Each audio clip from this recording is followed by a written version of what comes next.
The morning they dismissed her, Nora swept the chapel floor a final time. It was the 4th week of November, in the year when the great frost came early to Westholt and the stone walls of the estate exhaled cold the way a dying thing exhales warmth. She had been a housemaid at Westholt Park for 3 years, and in 3 years she had learned to make herself small enough that the Ashcroft family moved around her without seeing her, a useful invisibility, until it was not. She worked the broom in slow arcs beneath the chapel's east window, the one with the blue glass that turned the morning light, the color of shallow water. The floor was pale limestone, cut in squares, worn smooth by 2 centuries of Ashcroft feet. She had swept it so many times that she knew which joints crumbled and which held, which squares sloped almost imperceptibly toward the south wall, which stone rang different underfoot. She knew this floor the way she knew her own hands, which was to say she knew it by what it cost to keep it. Her palms were red from the cold water she carried. Her dress, gray wool, was thin at the elbows. She swept, and the dust rose and settled, and she did not think about the letter. The letter from her employer's solicitor, which Mrs. Paget, the housekeeper, had placed on the kitchen table that morning with the expression of a woman performing a distasteful civic duty. Your services are no longer required. The family is consolidating its household arrangements. Consolidating. The word had sat in her chest since 7 o'clock, a small, cold stone. She swept the dust toward the south wall, and she swept the base of the altar, and then she stopped. One of the limestone squares had shifted. Not by much, a 1/4 inch perhaps, pressed upward at one corner, as though something beneath it had swelled. She had swept this floor 400 times, and she would have wagered she knew every seam, every joint, every crack. This corner had not been raised before. She glanced at the chapel door. Light came under it. From the corridor, thin and gray, she was alone. She knelt. The stone lifted on the second try, dry mortar crumbling at its edges, and beneath it, wrapped in oilcloth darkened with age, was something flat and rectangular, the size of a man's hand. She unwrapped it with the care she gave to the estate's good china, though there was no one to see her be careful.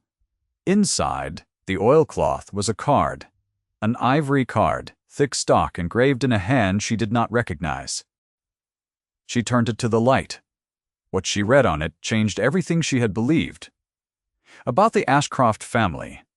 What she did not yet know was that the Ashcroft family knew the card existed, and had tried to destroy it twice, and that a man was coming to Westholt Park that very afternoon who would have given a great deal to have what she now held in her hands.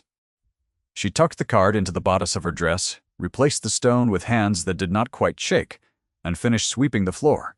She had until the end of the day to leave.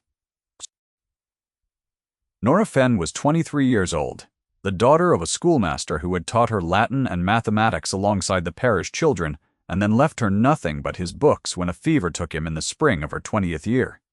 She had no mother living, no brothers, no near relations with rooms to spare, and £40 in coin saved from 3 years of wages that she kept in a cotton purse beneath her mattress, and moved to her coat pocket the morning the letter appeared.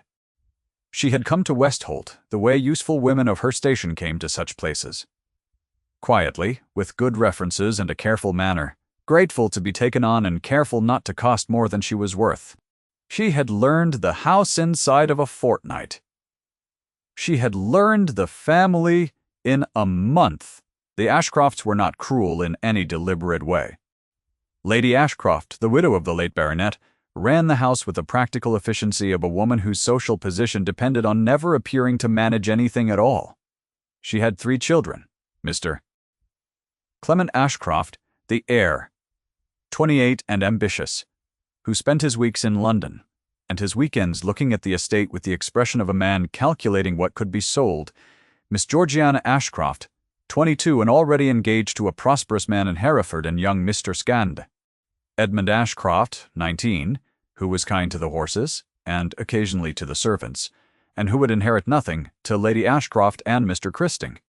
Clement Ashcroft.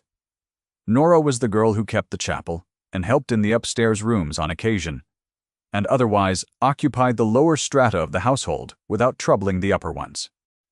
She was useful and invisible, which were, in their view, the same quality. When Nora had once, in her first month at Westholt, corrected a small error in the quarterly household account that Mrs. Burpley Paget placed before Lady Ashcroft. Lady Ashcroft had looked at Nora with an expression that held no malice and a great deal of dismissal. "How tiresome," Lady Ashcroft had said to Mrs. Paget, meaning the error, meaning Nora, meaning the coincidence of a maid being able to read a household ledger at all. "The girl has ideas above her station." Mrs. Paget had nodded with the precision of a woman whose own ideas were perfectly calibrated to her station.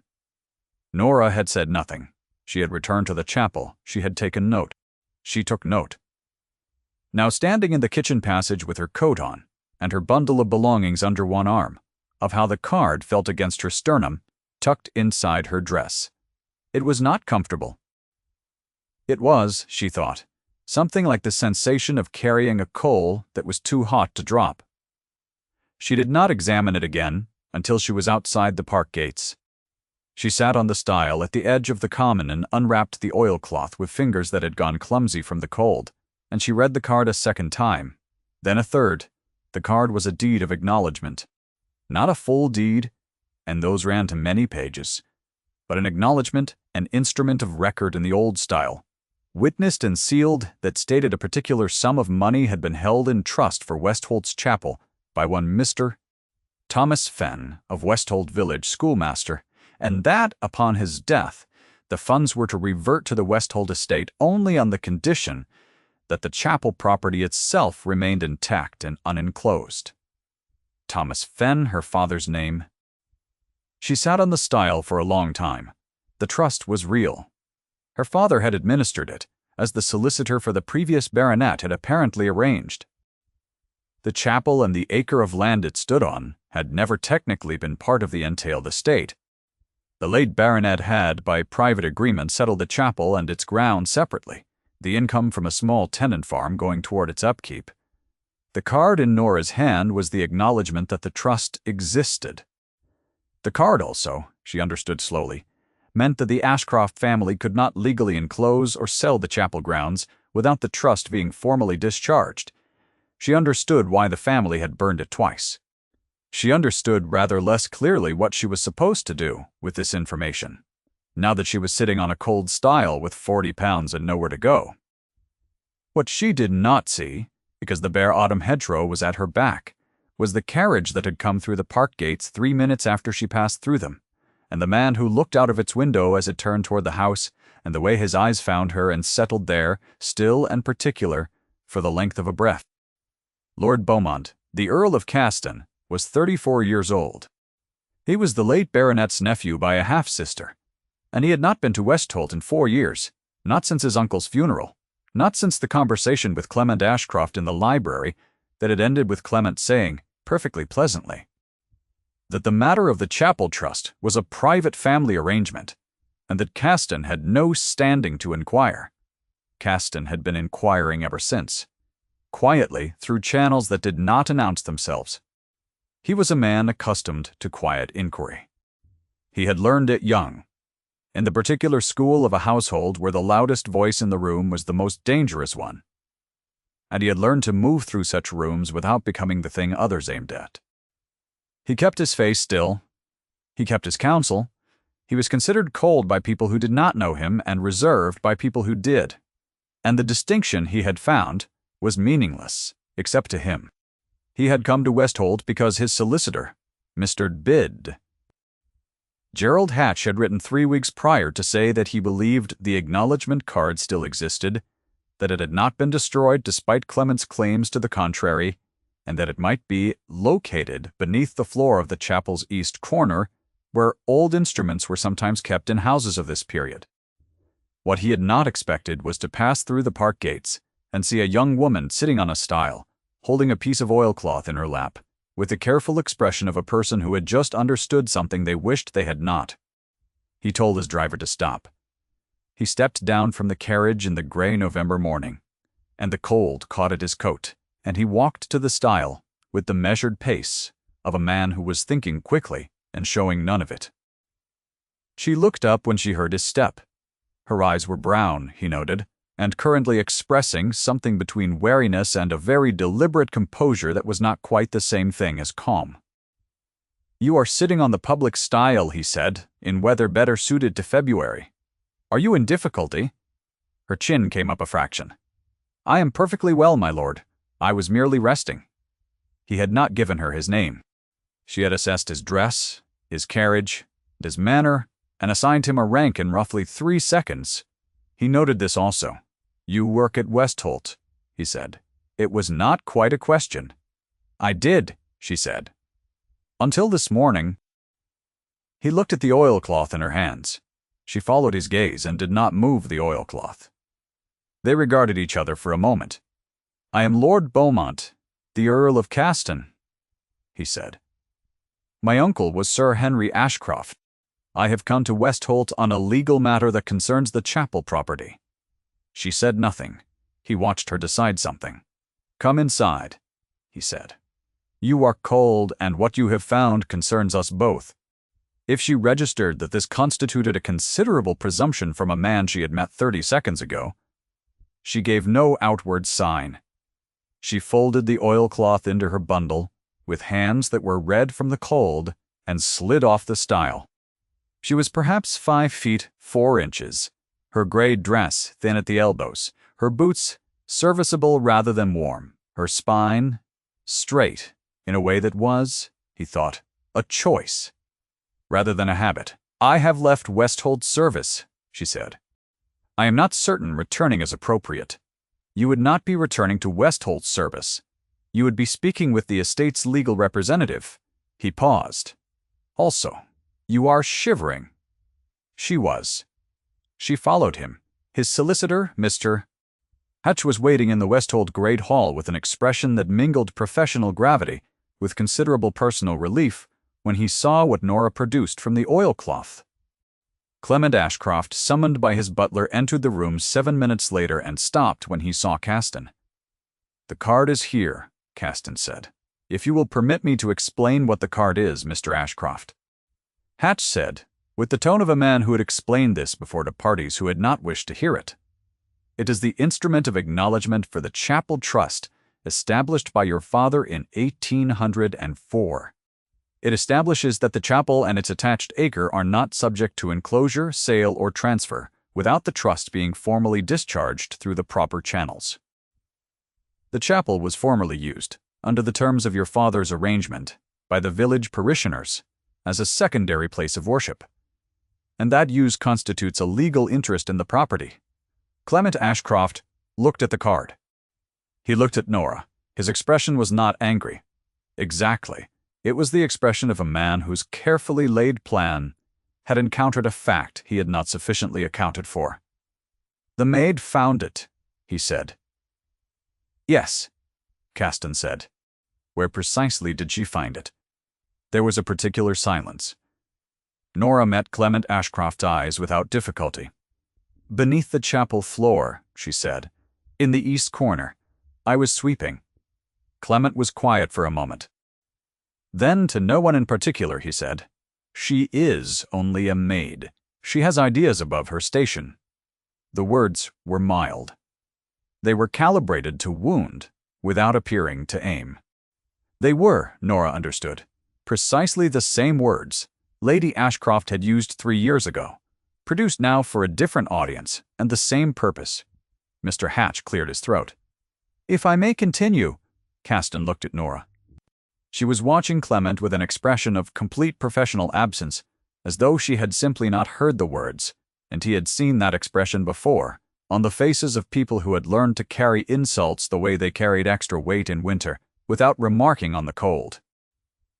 Something in him settled, and then sharpened.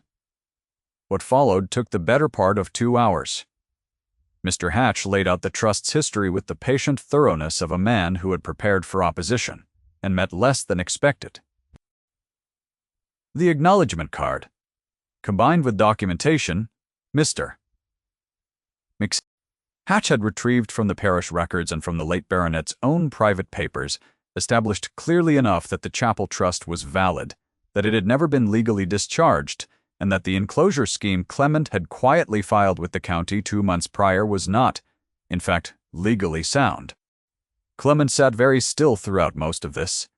Lady Ashcroft was sent for and arrived with a composure that only fractured slightly at the edge when she saw what Mr. Hatch was holding. Young Edmund Ashcroft appeared in the doorway, looked at the room, said, "I rather thought something like this would happen eventually," and was sent away by his mother, with the efficiency of a woman who did not need further commentary from that quarter. Caston said very little. He let Mr. Hatch speak. He watched Clement's hands on the arm of his chair, and he watched Lady Ashcroft's fan, and he watched Nora. She had been given a seat to one side, near the fireplace, because the cold had not quite left her even in the heated room, and she sat with her bundle at her feet and her hands in her lap, and her attention moving carefully between the parties speaking. When Mr.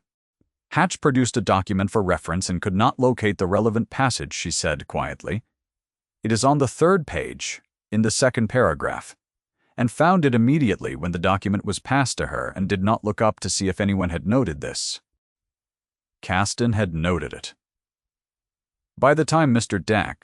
Hatch folded his papers, the enclosure scheme was dissolved, the trust was confirmed, and Clement Ashcroft had agreed, in the particular way of a man who perceives that further disagreement will be costly in ways he has not budgeted for, to allow the legal process to proceed without obstruction. It was, Caston reflected, a better outcome than he had expected when he left London. The matter of Miss Fenn's dismissal, Caston said, into the quiet that followed Mr. Hatch's conclusion, ought also to be addressed. Lady Ashcroft looked at him. Her composure was intact, but there was a quality to it now that had not been there when she entered. A careful management, a calculation behind the stillness. Miss Fenn's position was made redundant in a household consolidation, she said. "This morning," Caston said. "On the same morning the family was aware my solicitor intended to inquire about the chapel property." The quiet in the room was a different quality than the quiet before. "There is no connection," Lady Ashcroft said. "Miss Fenn found the acknowledgement card that this household had twice attempted to destroy," Caston said, his voice level, his face entirely still. "She brought it to light through no motive beyond ordinary diligence. It seems to me that her dismissal requires re-examination." Clement Ashcroft made a small sound, not quite a laugh. "She is a maid," he said. "She sweeps floors." Nora sat by the fire and did not move. Caston did not look at her yet. He looked at Clement. "She reads household accounts," Caston said. "She locates passages in legal documents without being asked. She kept your chapel floor for 3 years, with sufficient care to notice when a single stone had shifted a 1/4 inch. A pause, brief, and waited. Whatever she is not only that. If you have been waiting for someone to say it plainly, hold the moment." It was said in that room on a cold November afternoon, with a fire at the far wall and a solicitor's papers on the table, and a woman sitting very still near the window, who had spent 3 years perfecting the art of not being seen.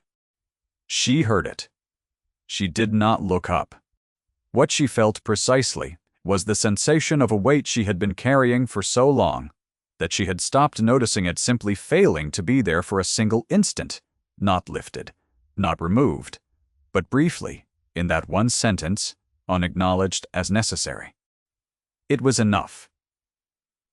Lady Ashcroft was quiet for a moment. She turned to look at Nora, and this was a different quality of looking than she had used in 3 years. There was something in it now, not warmth, not approval, but a recognition, cool and procedural, that she was looking at a person she had incorrectly categorized. "If Miss Fenn wishes to continue her position," Lady Ashcroft said, "the household can accommodate it." Nora looked up. "Thank you, my lady," she said. "I will consider it." There was a precise beat of silence. Clement made no further sound. Even Mr. Hatch appeared to find something requiring study in his papers. Caston, for the first time in the exchange, permitted himself to look at her directly. She was looking at him. Her expression held the professional composure she had worn since the style, and underneath it, visible only because he was watching precisely for it, something that was not triumph, not relief, not even satisfaction, but a quiet acknowledgement of a debt, not to him, Hatch, not to the legal process, but to whatever quality in herself had made her kneel on the chapel floor when she did not have to, and lift the stone when no one was watching, and carry what she found without knowing what it meant. He held her eyes for a moment. Then he looked away, because the occasion was not one that permitted him to hold them longer without making something public that was not yet his to make public. He was 34 years old and had been considered cold since he was 12. He knew the difference between coldness and the careful management of what one could not afford to lose. He had not, in the 4 years since his uncle's funeral, allowed himself to be careless about many things. He was beginning to perceive that he was about to be careless about one of them. He had come to Westholt to secure a trust. He had not come to find a woman sitting on a stile in November with a piece of oilcloth and the expression of a person who was deciding, very quietly, not to be broken. He left Westholt that afternoon with Mr. Gonvey, Hatch and the card, and the confirmed legal situation. He did not speak to Nora again before he left. He told himself this was appropriate. He was 3 hours down the London road before he acknowledged to himself that appropriate was not the word he would have used. He returned to Westholt 10 days later. He had a reason. He had several reasons, all of them legitimate and none of them the actual reason, which he had acknowledged only to himself, in the privacy of his study in London on the night of the 7th day, when he had been attempting to read a set of county land papers, and had found himself instead thinking about a particular quality of attention. The attention of a person who notices what has shifted a quarter inch. Mr. Hatch was with him. This was necessary and also convenient as cover for what was not, strictly speaking, a matter that required the Earl of Caston to ride to Westholt in person on a cold December morning. He asked for Miss Fenn when he arrived. Mrs. Sactor Ari. Paget sent a footman to find her, and received Lord Beaumont in the East Corridor, with the expression of a woman who had already revised several opinions over the past 10 days, and was still revising them. Nora appeared in the doorway of the small sitting room, not in her gray dress this time, but in a dark green one that was newer and fit rather better, and her hair was up, and her expression was the composed professional one she had worn on the stile. With the additional quality, he registered this immediately. Someone who had also been doing a certain amount of thinking over the past 10 days. "My lord," she said. "Miss Fenn." He handed his hat to the footman. "There are a few points arising from the trust documentation that Mr. Hatch would like to clarify. You were present at the original recovery, which makes you a witness to its condition." "Of course," she said. This was, she understood, perfectly plausible. It was also not, she suspected. Why he had come on a cold December morning, when he could have sent Mr. Hatch alone. She sat in the small sitting room, with Mr. Hatch on her left, and Lord Beaumont across from her, and she answered Mr. Hatch's questions about the condition of the oilcloth and the position of the stone and the state of the mortar at the card's edges, and she was precise and she was detailed and she was aware, throughout, of the way Lord Beaumont's attention moved across her answers, the way one follows a text that confirms a conclusion one had already reached. When Mr. Hatch's questions were finished, he excused himself to speak with the estate steward about the adjacent property records, and she and Lord Beaumont were alone in the small sitting room for the first time. "The chapel floor," he said. "You know it well. I swept it for 3 years," she said. "You lifted the stone because you noticed the shift." "Yes. Most people," he said, and then stopped, and she watched him reject whatever he had been about to say. He tried again. "What made you look?" She considered. "When something is different from what it has been, and you are the only one who was watching it long enough to know it was different, you look." He was quiet for a moment. "Yes," he said. Outside, the December morning was gray and cold, and the light through the sitting-room window was the pale, flat light of a sky considering snow. The fire was built up, and the room was warm, and she was aware of exactly how much space there was between her chair and his, which was the length of the hearthrug and perhaps 18 inches. "The position here," he said. "Is it what you wish to continue?" "It is the position available to me," she said carefully. "That is not the same thing." "No," she said. "It is not." He looked at her with an expression she could not entirely classify, which was uncommon. She was accustomed to reading the expressions of the people she served with reasonable accuracy, because her comfort and her livelihood had historically depended on reading them correctly. His was a face that had been schooled a long time against legibility, and a schooling showed, and underneath it, very faintly, was something that was not. "My uncle's estate at Caston requires a great deal of record-keeping," he said. "Mr. N.T.H. Hatch mentioned yesterday that he has been hoping to find a household secretary who can also assist with the parish correspondence, as Caston has a living that produces rather more clerical work than my present arrangements manage well." A pause. "It is a different kind of position from housemaid. It would require someone with considerable precision and a tolerance for documents." She looked at him steadily. "Are you offering me a position, my lord?" "I am mentioning that one exists," he said, "and that the person currently in that sitting room appears to have the relevant qualities." Something in her chest turned over slowly, like a page. She did not say yes. "Not yet," she said. "I would need to understand the terms clearly." "That is entirely reasonable," he said, and she thought she caught, very briefly at the edge of his mouth, something that was almost the beginning of something else. "Mr. Hatch can prepare the terms in writing if you prefer."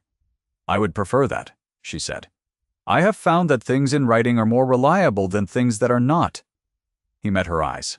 "As have I," he said. "It is a quality I find I value rather highly." She thought of the card and the oilcloth and the cold stone, and how some things survive because someone took the care to preserve them when it would have been easier not to. She thought about what it meant that he had come back. "I will consider the position," she said with a composure she had spent 3 years perfecting. "Take the time you need," he said. She took 3 days. She told herself she was being deliberate. She was. Being deliberate. She was also aware that she was trying to determine whether what she had read in his face in the sitting room was what she believed she had read, or what she wished she had read. And she was aware these were not necessarily different things, and that the fact that they were not necessarily different things was itself significant. She wrote to him on the 3rd day a short letter formally correct, stating that she would accept the position of household secretary at Caston if the terms he had mentioned held. She sent it by the morning post. His reply came the afternoon of the following day by special messenger. The terms held, he would expect her at Caston by the 15th of December.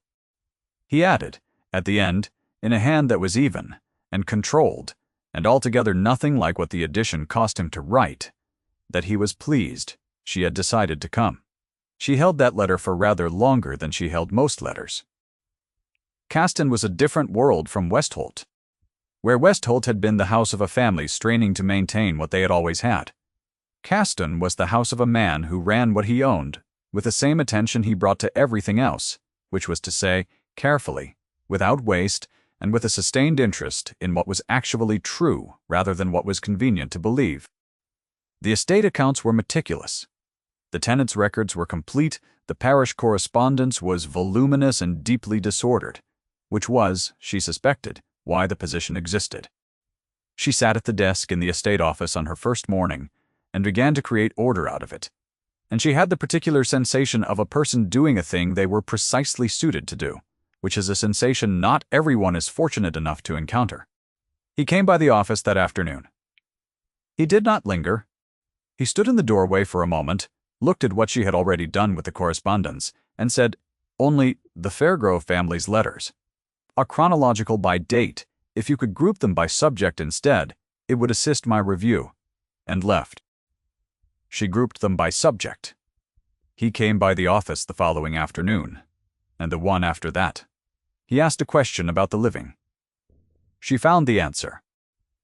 He brought her a cup of tea from the kitchen passage one morning, setting it at the edge of her desk without comment, and when she looked up to say thank you, he was already looking at the papers in his hand with the focused attention of a man who had not just brought her tea. The tea was hot. She wrapped both hands around the cup. She understood, carefully, that something was happening between them.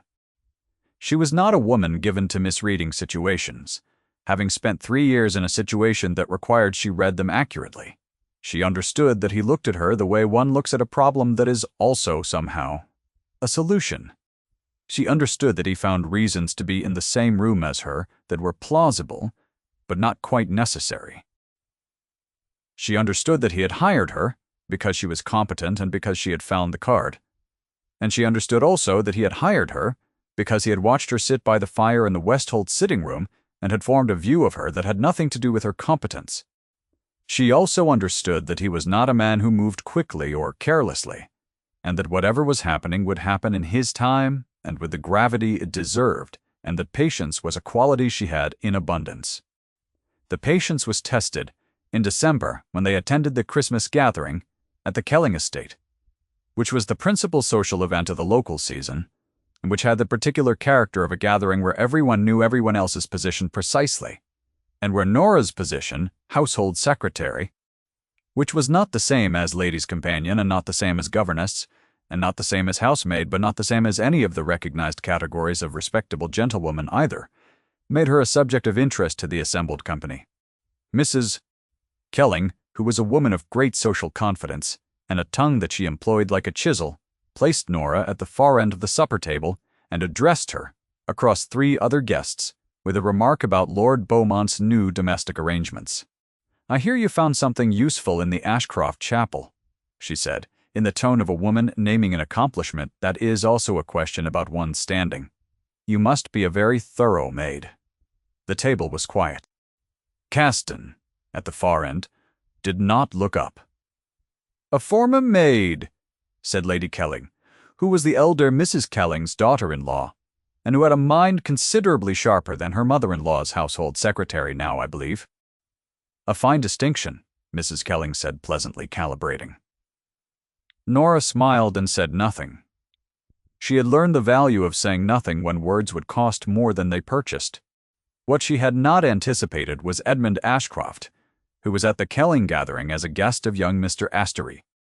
Kelling, and who arrived late from the card-room with the air of a man who had won slightly, and who came to stand near Nora in the drawing-room after supper, and said simply, "I told Clement someone would find it eventually. He didn't believe me." She looked at him. "Father told me about the trust," Edmund said. "Years ago, when I was young, he said it mattered that it be kept." He shrugged with the particular lightness of a man whose inheritance guaranteed him nothing, and who had therefore learned to find his satisfactions elsewhere. "I am glad it was you. Thank you," she said. He went back to the card-room.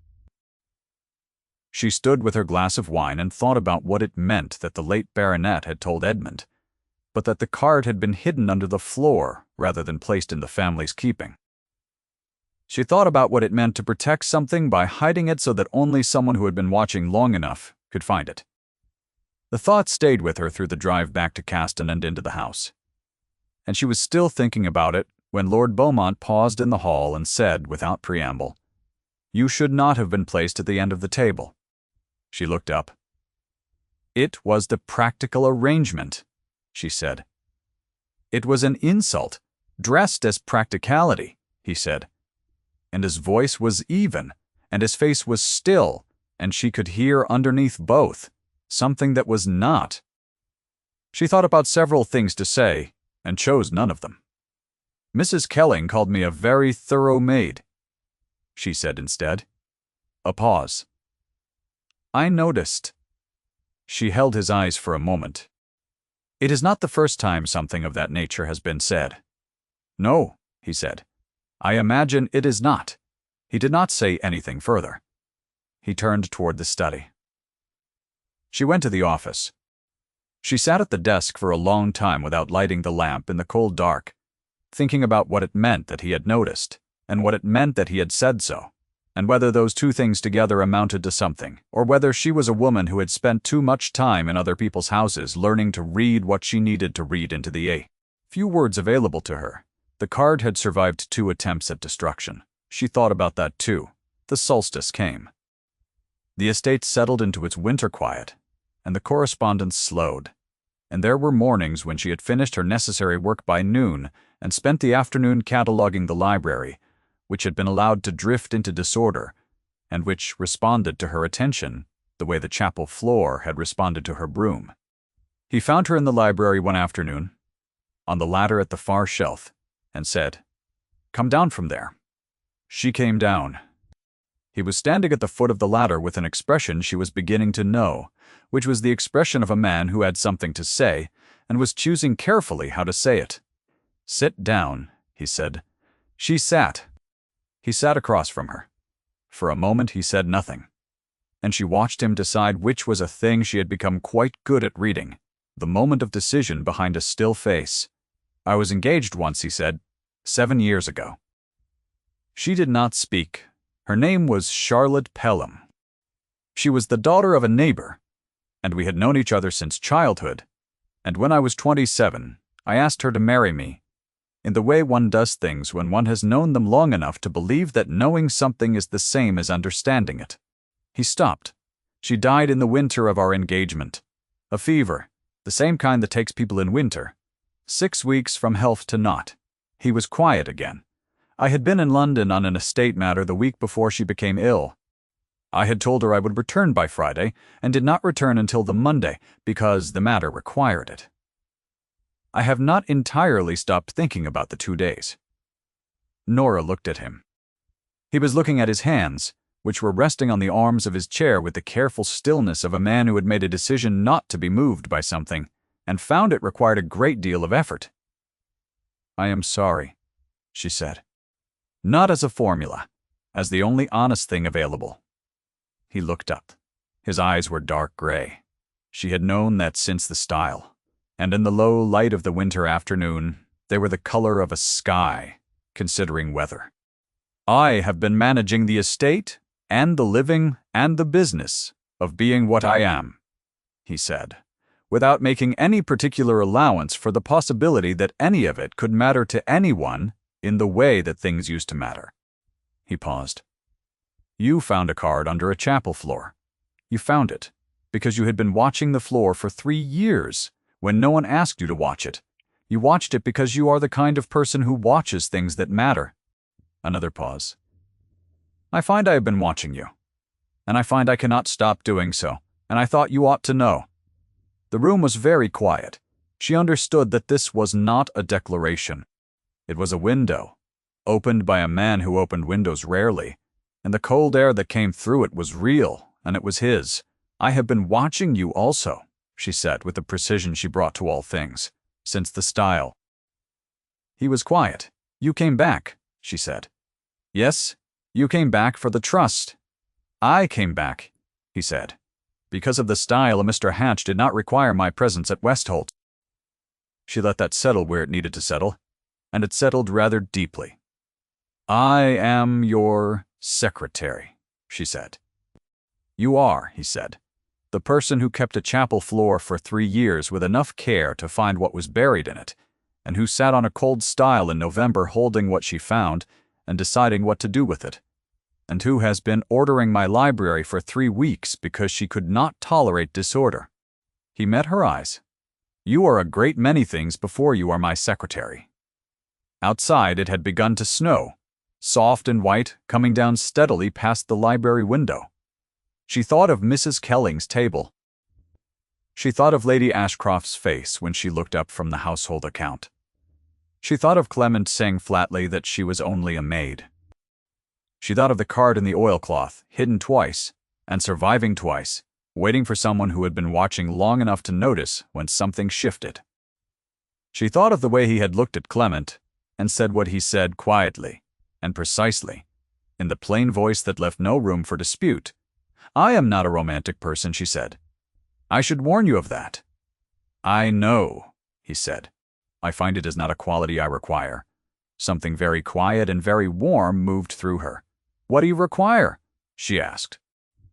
He looked at her with the gray eyes that she had been reading for weeks, and that had been gradually becoming easier to read, not because he revealed more, but because she had learned his particular vocabulary of stillness. "Someone who notices what has shifted," he said, "and who does not look away." She looked at him. She did not look away. The snow came down outside and the fire was warm, and neither of them moved. And then she reached across the arm of her chair and placed her hand on the arm of his, and neither of them spoke. And the library settled around them with the particular quiet of a house that has been waiting for something to be decided. He turned his hand and held hers. His hand was warm. She had not known how cold hers were until his was holding them. The card, in the estate office 2 rooms away, lay in the folder where she had placed it for safekeeping, folded in its oilcloth. The trust held. They were married in the Westholt Chapel in February by the vicar of the local parish, in a ceremony that was small and deliberate and cold in the way of February mornings, with Edmund Ashcroft in the back pew because he had asked if he might attend and no one had found a reason to say no. Mr. Hatch served as witness. Mrs. Paget sent a letter that said in its particular way that she wished them joy, which was the most she could manage, and the most that was required. Lady Ashcroft did not attend. Clement did not attend. This was appropriate and known in advance, and neither of them found it notable. What Nora found arresting that February morning was the quality of the light through the chapel's east window, which was the blue glass that turned the light the color of shallow water, and which she had last seen from her knees with a broom in her hand and 40 pounds in her coat pocket. She looked up at it, and Edward looked at her, looking at it, and she heard him say her name, not as a ceremony, not as a form, but in the voice of a man using a word he has been waiting to use, where it was truly meant. She faced him, with the blue light on them both, and the cold of the chapel in the air and the stone floor beneath their feet, which was swept clean. She had swept it the day before, early in the morning, because she had wanted to. She would sweep it in the spring and the autumn and every year that the trust held. She knew already that she would always notice when something shifted. She knew also that she would not be watching it alone. He held her hand at the altar, and they faced the vicar, and outside the gray February sky was considering a clearing, and the light through the blue glass fell across the limestone floor in the particular way she had known for 3 years, familiar and steady and entirely hers. Thank you for staying until the end of this one. If Nora's story settled somewhere in you, come back and tell me which moment you held on to. That morning she had swept a chapel floor. She had found what was buried in it and carried it into the light. She did not let go.